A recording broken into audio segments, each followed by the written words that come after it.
this episode, we explore the city of Munich, the capital of the German state of Bavaria, and the place we first met. We've returned to share some amazing adventures with good friends we haven't seen in almost 4 years.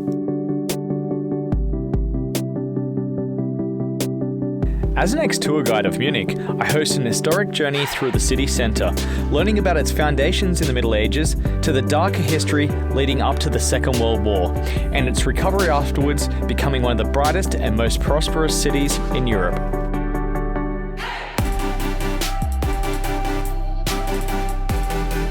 We take on the Biergarten culture firsthand and explore Europe's second largest city park, the Englischer Garten, including its adrenaline-pumping float down its famous Eisbach River.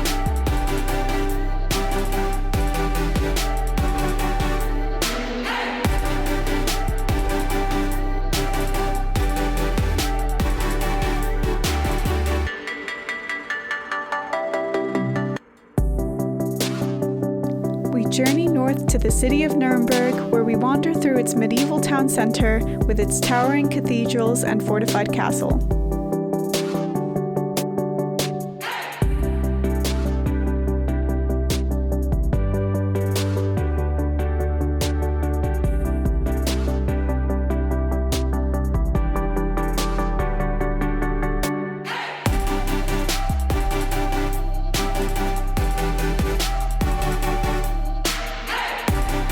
Returning back to Munich, we take one last look upon our old home city before meeting up with friends and heading south to the Bavarian Alpine lake of Tegernsee. There, we relax in a picturesque village and swim in the crystal clear waters that flow straight from the Alps. Join us on Global Travel Stories.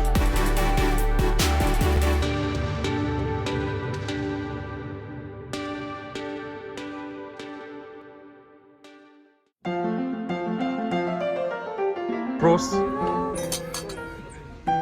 After arriving in Munich, we met up with my childhood friend Alexa, whom I lived with for part of my 5 years living in Munich. We settled right back into the culture at a traditional Bavarian beer garden for a hearty traditional Bavarian lunch. All right, Shiki, what have you got? It's called Rahmschwammel, Yeah. and it's basically creamy mushroom sauce Yep. with Knödeln, which is like Lovely. I don't even know how to describe it. A dumpling, bread, So that's dumpling, that's the Rammstein. What have you got here? schnitzel, Schnitz. and potatoes. Schnitty. Nice. And I have got the Ente and the what was that one again? Schweinbraten, that's the pork. It's like pork belly. This is duck. This is the Knödel, like Miranda's got there, and also a different type of dumpling. And that is like the sauerkraut. That's a red one.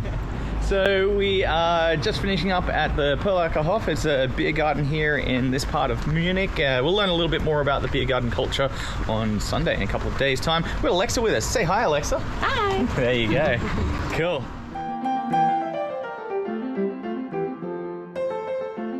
The following day, we set off by bike with our friends Roberto and Annika, along with their young boy Dante, for a relaxing afternoon by one of Munich's many beautiful lakes.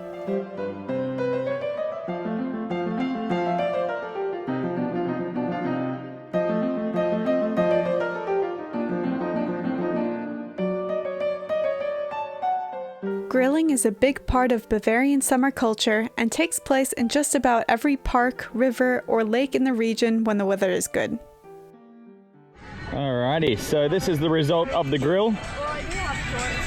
For that. So we're here at a place called Feringasee near Unterföhring. Yeah, gonna go for a swim. You're fucking wet, man. Yes! This is Roberto Wet hug! Wet hug. I was going to like photobomb you guys when you were like... Why don't you introduce yourself? It's a video. Yes. My name is Roberto Salvador Gallegos Ricci. But we can call you what? You can just call me Roberto Salvador Gallegos Ricci. What about TJ? No, Roberto Salvador Gallegos Ricci. I gotta hold the whole name. My parents actually like paid money for it. Yeah, they're really upset if you go by nicknames. So guys, I am from one of the most beautiful towns in the world. A lot of people have called it the Golden City, the lost city of eternal youth, a better Las Vegas actually. Eternal youth? Yeah, exactly. When you enter, white doves greet you. It's called Tijuana, Mexico. You're all welcome. Krusty the Clown called it once the funnest place on earth, so you can't be wrong. Krusty the Clown. Krusty the Clown, of course. Nice. Yeah. All right, like a band-aid, straight off.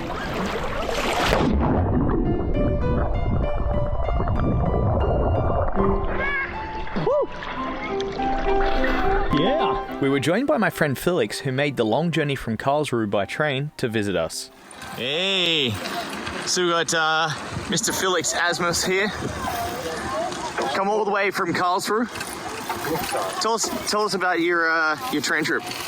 It was horrible. €9 train trip from Karlsruhe to Munich. This is your typical optimistic German right here. There wasn't even somebody on the train to complain at. Oh, so you had to do all the complaining. Worse. Complain, yeah. Excellent. All right, so we're about to go get some more beers. As the sun began to set, we headed back into town to finish our catch-ups and prepare ourselves for the day ahead with a fully guided tour of the city from Shane the next day. That's my old house up there. So this is Isertor. It's one of the original gates of the city of Munich. Munich itself was founded by monks. That's what it means, Monaco, in Italian, monks. So the monks actually settled this area here in the 8th century. And they built a monastic settlement right where this church is right here. So this is the old theatre. This was later built on top of the foundations of that. But the marketplace, which is Marienplatz over there, actually started up because it was a trade route, so to and from Rome, basically the Holy Roman Empire. This became part of Bavaria, and the marketplace was in here in Marienplatz, named Marienplatz because of the gold statue over there. That's Marian or Maria or Mary, depending on where you're from. So yeah, so that's the whole region there. This is the new town hall that you see in the middle of the square. That's the old town hall above us. You're probably wondering why the old town hall looks newer than the new town hall. Yeah, sure. Why do you think the old town hall looks newer than the new town hall? Bombs. You've been exactly right. So that's it. Okay, so we've all got bikes and we're ready to go explore Munich. I used to be a tour guide here for a couple of years, so I'm going to show some of these guys the sights and sounds of Munich. Thanks to Mike's Bike Tours as well for lending us some bikes. That's what I used to work for. They're a great company. So this is Little Red Riding Hood up here, and it's a tribute to the Brothers Grimm. That's Bavarian folklore and fairy tales. So this is called Platzel. Platzel, when you add an L on the end of things, it makes it like a smaller version of itself. So a Platz is a square. It's like a little small square. And Platzel is famous because Corey House there. So that one's built in the 15th century by one of the kings of Bavaria, Hof being the king and Broy being brew, so the king's brew, which is the king's brew house. It's famous, world famous. They have them all over the world now, Hof brew houses. It's become a chain, but this is the historical original one. This beer hall here actually has a darker side of history because this is one of the beer halls that Hitler first summoned up the National Socialist Party. So he basically started up in this beer hall here. Yeah, basically roaring up crowds in the area. You can see these on any of the old cobble streets here. This is because they never used to have sewage in Munich. So all the pubs and stuff, they just scribbled and stuff out. Yeah.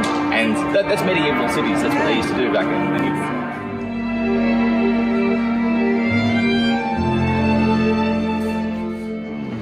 So we're in Max Joseph Platz, and this guy with the pigeons, the pigeon guy, is Max Joseph.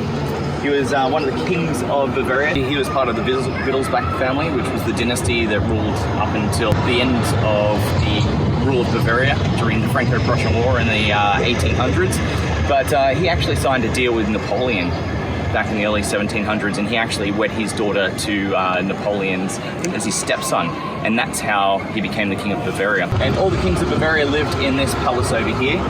This is a reconstruction of the residence. Okay, so this is the Bavarian residence of the royal family. It was destroyed during World War II, like most of the buildings in the area. These are all reconstructions of the original buildings.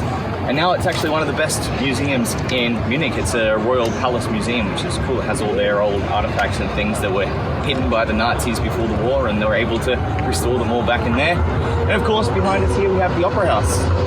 So this is where all the famous plays took place, like Wagner, and they still hold annual opera events out here every year, usually in the summertime.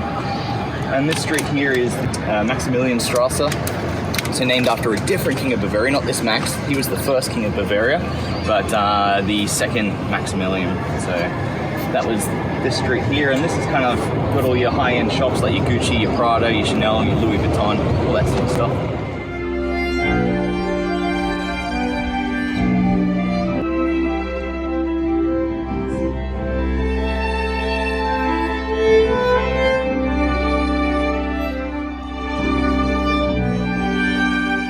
So these two poles here, they represent the original gates of the city. This is the Schwabinger Tor.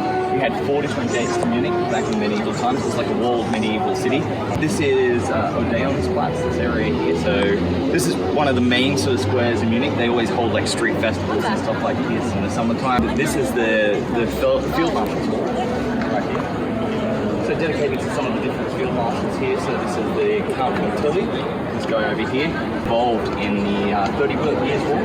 30 Years War, when you had the Protestants coming down from the north. So they had the Swedes come down from the north here, and they occupy Catholic Bavaria and this city in particular for several years. This guy up here is General Verade, one of the generals that actually fought with the Napoleon and the Napoleonic Wars. But later on, he signed a treaty with Austria, the Treaty of the Reed, effectively switching sides. So when he did that, he basically fought against Napoleon, and he lost thousands of troops fighting against the guy that he originally fought with. The black statue in the background there, it symbolises the unification of Germany, 1871. And that was the Franco-Prussian Wars, so that's when northern Germany and southern Germany unified for the first time to fight the French. Which is why they negotiated the terms of the Treaty of Versailles after the Franco-Prussian Wars, and it crippled the French really, really bad. So after World War I, the French held the Treaty of Versailles against the Germans, and that's what led to World War II, because the Germans were crippled really badly back, and essentially because of that, revolts started off, and that's when it started kicking off right here in Munich.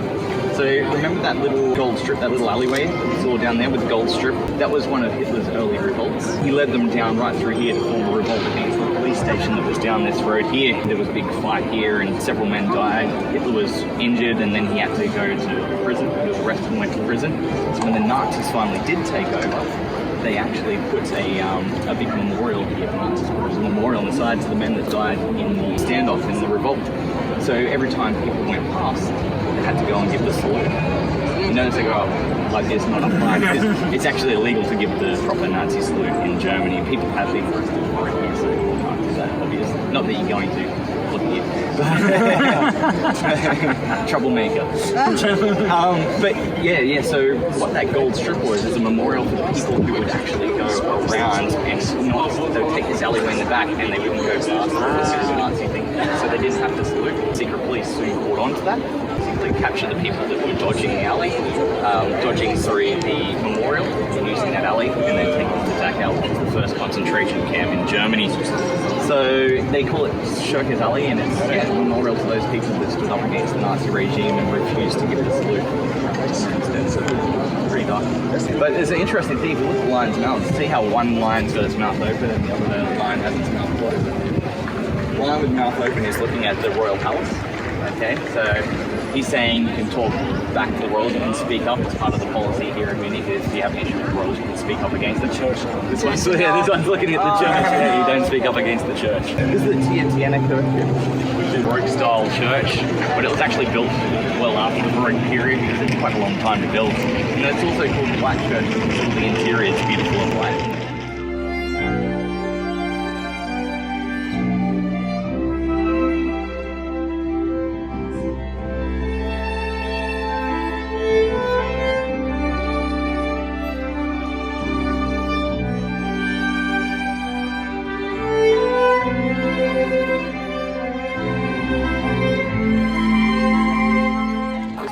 So it's the State Chancellery. Bayerische Staatskanzlei. Yeah, so it's the State of Bavaria, the Chancellery. That's what it was anyway. These days it's a government building still, but it was actually destroyed during World War II. And when they rebuilt it, they actually rebuilt part of it out of glass And the reason why they built part of it out of glass is it's symbolic, because it is a government building. And one of the reasons why, the Nazi regime rose to power is because people didn't actually know what was going on within the government. So the glass now means that you can look inside and see what your government is doing. At sunset, when the sun comes down in the west, it hits those golden motifs and they light up really, really bright. The line is in the middle. As I mentioned before, it's the symbol of Bavaria. But behind the line is the Bavarian flag. So you see it on the BMW logo. You see it on a lot of the beer signs as well. And it represents the flag. The blue and the white represents the blue sky. White fluffy clouds that we don't even have today, but that's typical of the Bavarian sky. Yeah, so this is the Hofgarten. Like I said before, Hof is the royal court, and this is the royal court garden for the palace.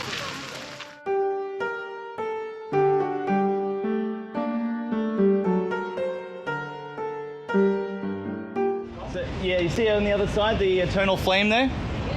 That's a memorial there for the victims of the Holocaust. So you had everything from obviously the Jews, the communists that were persecuted, the Romany gypsies. Sure, there are a fair few groups of people that were persecuted, but you'll never see memorials to the troops or soldiers that died during World War II, the German ones. It's always to the victims of the Holocaust. So this is actually the documentation centre here, or museum, for the Nazi regime during World War II. And so it's all the evidence compiled up against the Nazis about what they did. So it is a memorial museum in such a way. The Nazis actually started off here in Munich during World War II, or before World War II, I should say, in the 1920s, rolled up just before the Great Depression at the end of the 1920s. Their first centre before they moved up to Berlin, their headquarters was right here. And this building over here on this side, this was Adolf Hitler's personal office, Führerraum. So that's where his office was located. You can see the type of architecture that they used to use as well. Like, it's very symmetrical, everything was very cut and paste. That is because Adolf Hitler had a personal hatred for modern art. Things are a little bit different and a little strange. So you can actually see these weird TV screens with all this modern art here that's against the Nazi party, and that's part of the symbolism against Adolf Hitler's personal hatred for modern art. The Nazi offices, they've turned into an art museum now as well, so it's all a bit of an FU to old Hitler there. But he had these two big Aryan pillars and temples here that they've just left as rubble. They're never going to obviously reconstruct them. And you can also see in the side of the building chunks, shrapnel from World War II, like big chunks up there. They leave them there as a reminder of the damages of the war. The reason why he chose this area is because of those big buildings you saw down there. We're going to ride through. It's called Königsplatz because it was built by the kings of Bavaria. Hitler saw the Third Reich as being like, the next big empire, after the Roman Empire, and he saw himself as being the next big empire. So he sort of saw these big giant Roman-style columns as being, the center of their regime. So that's why it used to be the rally ground where we were before at Odeonsplatz. This used to be where they would basically run their rallies all the way down through the street here. We'll go down to Königsplatz and check out the square, and that's where they used to hold the Nazi rallies, just here, and then we'll head around to the gardens. So this was all built in Greek and Roman style, and because of the inspiration of that, they've turned these buildings now into an Italian and a Greek museum.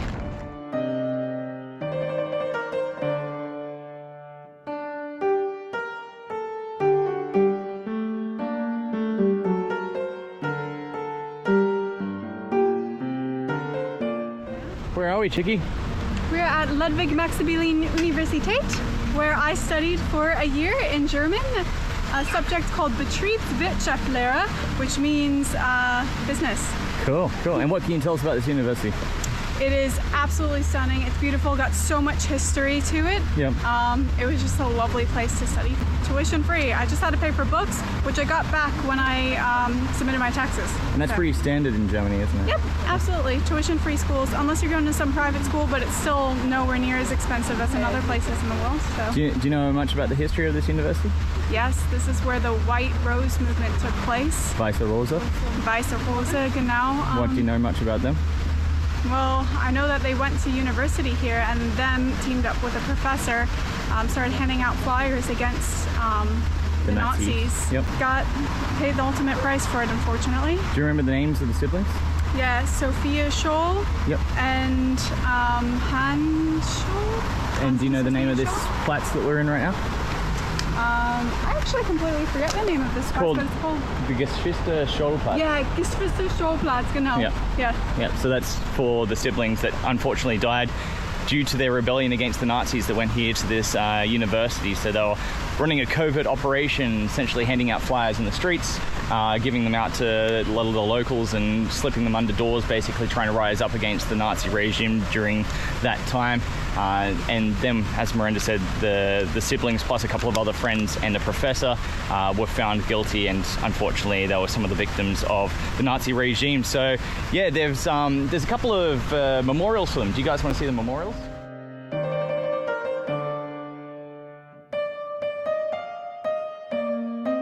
Pretty cool. We're going to head into the English Gardens right now, which is actually the second largest public park, city park, I should say, in Europe. We'll only see a little bit of it today, but we'll ride through it. It's a bit of a party scene, so when you go in there, you'll see like people, you know, drinking, and there's music and swimming down through the river. There's even your favorite part. You remember that? The ice river.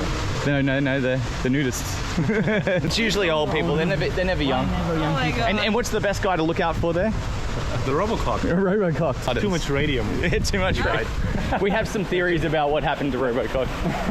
But we'll go down and we'll check out a couple of beer gardens inside the English Gardens as well. There's a couple of really cool ones. We'll have some lunch.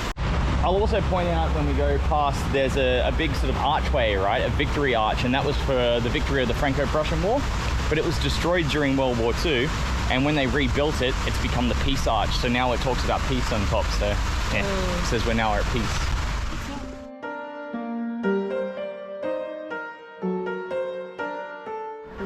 So Munich is one of the most bike-friendly cities in the world. There are bike lanes everywhere, and I did read somewhere that there are even more bike lanes or stretches of bike lane here than even Amsterdam, which is renowned for that. At 370 hectares, the Englischer Garten, or English Gardens in Munich, is the second largest city park in Europe after Phoenix Park in Dublin, and one of the largest urban parks in the world, amassing an area larger than Central Park in New York. The name refers to its English garden form of informal landscape, a style popular in England from the mid-18th century to the early 19th century.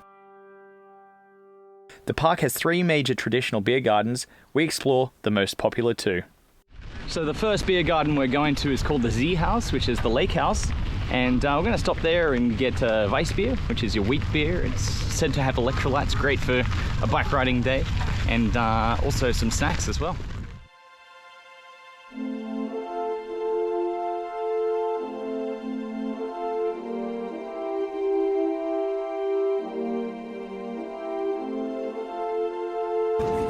Prost.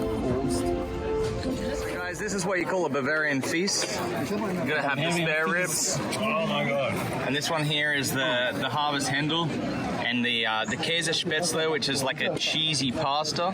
It's like a potato pasta, isn't it, Miranda? And this is the star of the show. This is the Schweinhaxe, the pork knuckle. So that's it, and of course the pommes for the chickie. Guten Appetit. How is it, guys? How is it, Francesco? Good. Does it compare to the pasta in Italy? Cheesier? Is it good? It's the Bavarian macaroni and cheese. Alrighty guys, how was the first impression of the Bavarian Beer Garden? Delicious, amazing. I want to live here. Beer Garden number 1. So we're in the Englischer Garden. This is the second largest beer garden in Munich. Oh God. So we're in the Englischer Garden. This is the Chinese Tower, the Chinesische Turm. It is the second largest beer garden in Munich after the Hirschgarten. It is probably the most popular though. There's always tons of people here. We're here to see some Oompa music and drink some masters of beers. These aren't Steins. Stein is a rock. These are a must of beer. Prost. Englischer Garden. Easy trip now.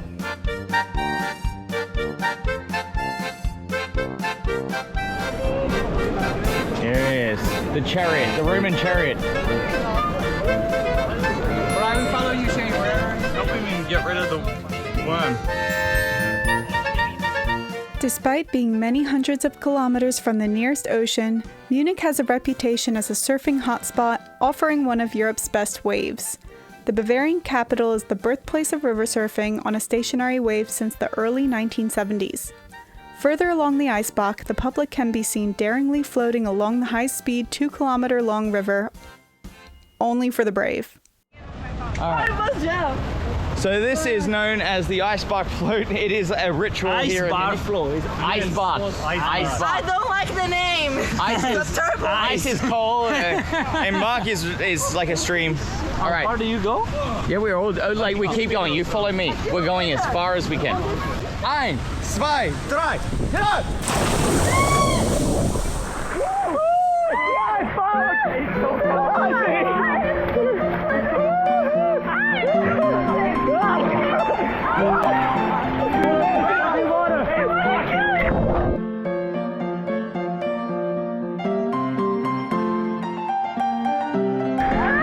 3, go!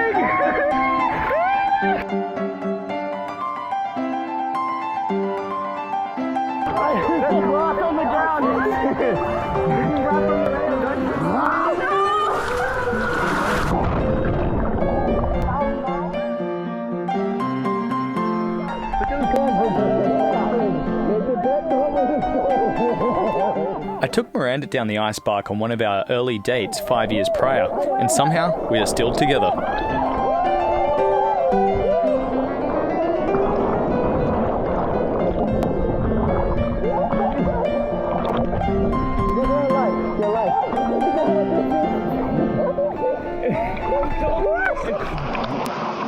That was so dramatic. I love it. I thought you were gonna hold me, and then you're like, Nah. So Roberto pulled me into the river. I never pulled you. He pulled me officially on record. He pulled me into the river. Yeah, so right here.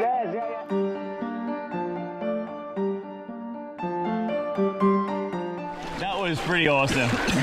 That was as much adventure as you can get in one float. So experience-wise, 10 out of 10? 10. 10. It's worth it. 10. Worth it totally. Everyone do it. Yeah. And just don't drown. Your skin gets warm. Don't You're going to tell your grandchildren about. be afraid of the pictures of the skeletons on the side. Gracias, Roberto. Gracias, Roberto. Mon amigo. Amigo. Any words, Roberto? This was my first time after living here in 6 years, and it was amazing. Yeah, I've first time. never ever done it, ever. He was an Eisbach virgin. That's what they all call him, the virgin. Yeah, exactly. Can I get Tom? And Shane has weak hands. Like paper hands, like, oh, help me.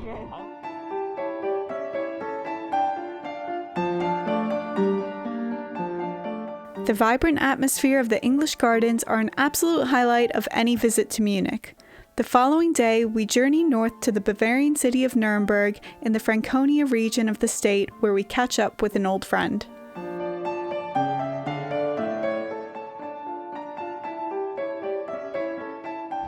So we are here in Nuremberg, about to enter into the old city.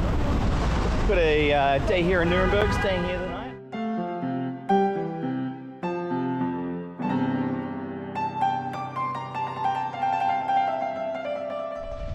Cool, so we're here in Nuremberg with our friend Leo.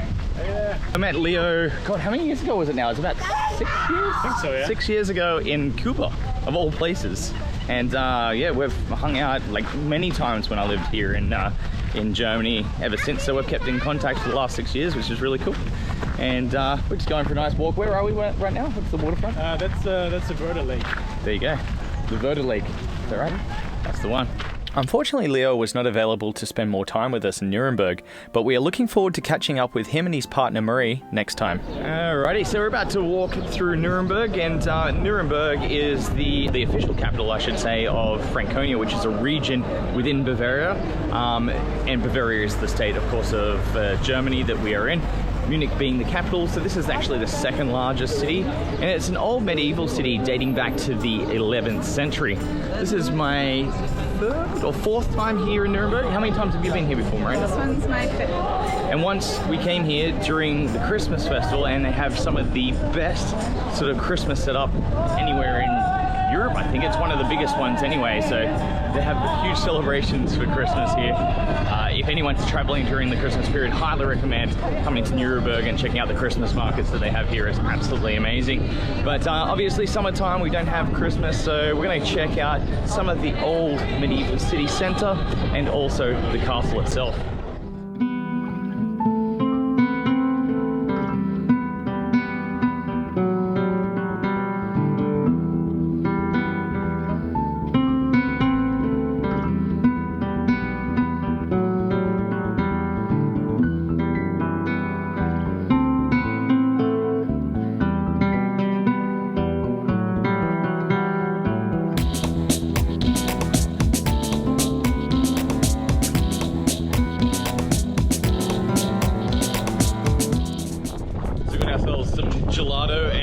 The gelato we've had here in Germany so far is absolutely amazing. Got myself some cookies, caramel, and banana as well, and the other guys are going nuts with theirs.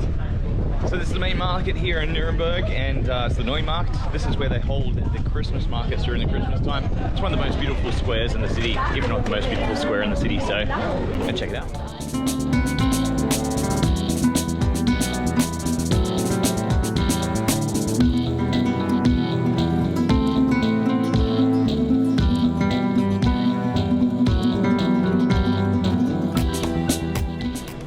Interesting things you notice about these old buildings, like the cathedrals that we're going through right now, is the fact that the bottoms are the original part and the top parts there are rebuilt up the wall after being bombed. It's usually the tops of the buildings that are destroyed, so you can see some of the original artwork here.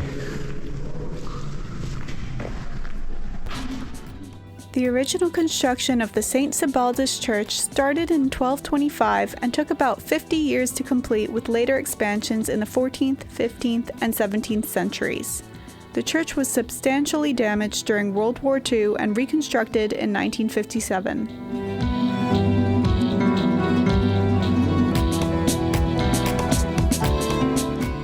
So we've got the statue behind us of Albrecht Dürer, who is the most famous artist from Nuremberg, which is pretty cool. We've got the castle up behind us as well, so that's where we're heading now. Albrecht Dürer was one of the leading figures of the Northern Renaissance, who created masterpieces in the mediums of drawing, painting, and printmaking during the late 15th and early 16th centuries.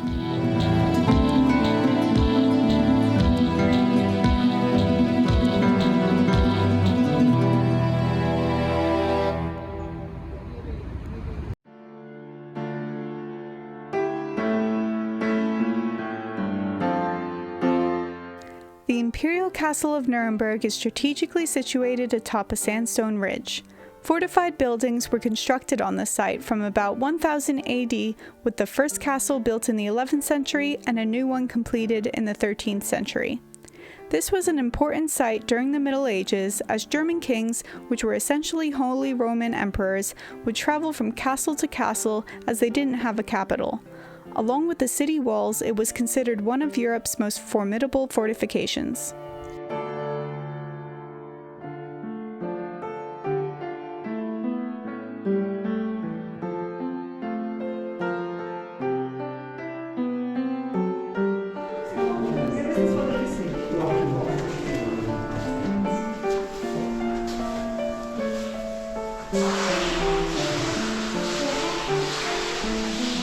So that was pretty impressive. We just went and visited the well, which is about 50 meters high. Pretty intense, actually. Wells were really important for these sort of hilltop castles, just in case there was a siege and they had to survive up here. It took about 5 seconds for the water to drop down, so that's how deep the well was. And they could extract up to 2,000 litres per day from that well. It's crazy. So we're heading up the tower. At the top of the tower, we took in the sights of the city, viewing photographs of what the city looked like prior to the war and how it looked after compared to the reconstruction we are familiar with today. As a transportation and manufacturing hub of the Nazi Party, Nuremberg was severely bombed in 1944 and 1945. So what did you guys think of the castle? Pretty cool? Awesome. Yeah? Good impressions? Very old looking. It's pretty cool. So the tower itself despite all the destruction from World War II, the tower actually survived without any issues. So the wooden platforms that we're on were about 500 years old, which is mind-blowing. The reconstructions of the castle itself, they actually used the exact same stone, came from the original quarry that built the castle before the war. So it's kind of amazing. Anyway, we're gonna head back into town and grab ourselves a wine and some dinner. Let's do it, Chicky.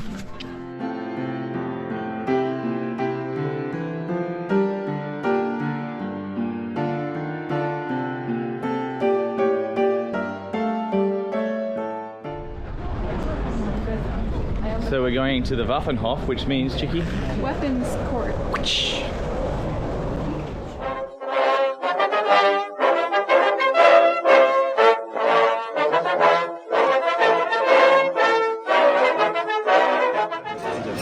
Try it, then feel it. That's what you become. How's the local Franconian wine? Good. With the Schorle, so this is a soda. It's a Frankenwein Schorle. So it's soda, water, and wine. Horse.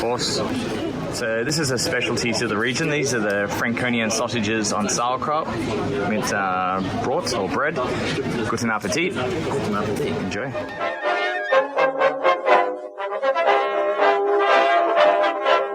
A quick beer before a well-needed early evening.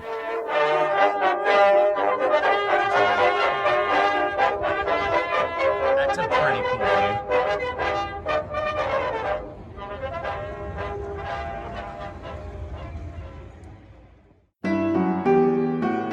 We stopped for brunch down on a small island along the Pegnitz River in town. It was the last opportunity to spend some time together before saying farewell to Francesco and Anna as they continued their journey north. That is ein großes Pizza. Guten Appetit, guys. We returned to Munich for a couple more days in the city that we once called home. So we've just arrived back in Munich after leaving Nuremberg and saying goodbye to Francesco and Anna. And now we are at Karlsplatz Stachus, making our way to Marienplatz before heading back to Roberto and going to a concert tonight.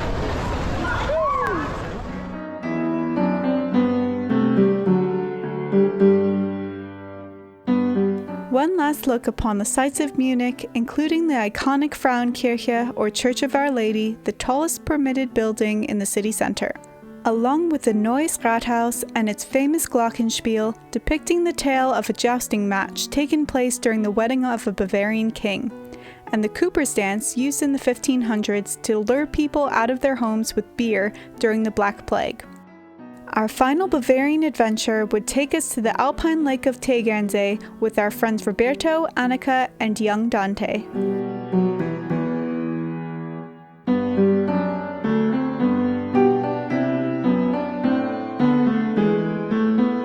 The Bavarian Alps are known for their charming villages, turquoise lakes, and rolling hills that lead south to Europe's most iconic mountain range.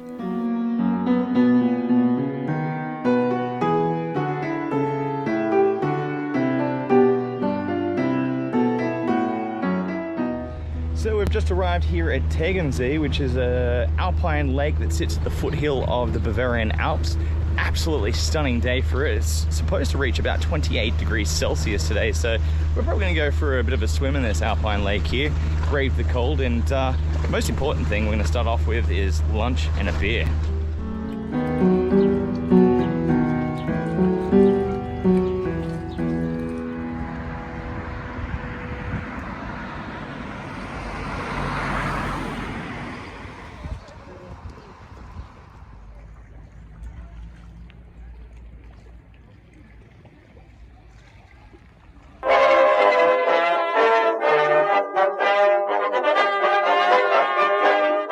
So we're at the Tegernsee Braustube, and this is the best beer in Bavaria, according to some. It's the Tegernsee, right? The best? Yeah, one of the best. I don't want to get myself into trouble. Definitely one of the best. All right, Prost. Prost. I need to show off the goods. So this is the Zwiebelfleisch, the Schweinhaxen, and what did I say? Ramsbruch? Bavarians are very proud of their food and beer culture. Their beer follows the strict purity laws of the Reinheitsgebot, which stipulates only barley or wheat, yeast, water and hops can be added to beer with no impurities.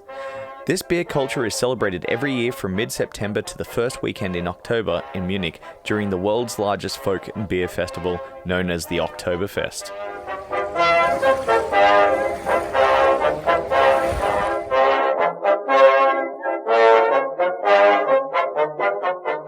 So it's not a proper trip to Bavaria if you don't jump into a Bavarian alpine lake. Whew, it's freezing. Whew.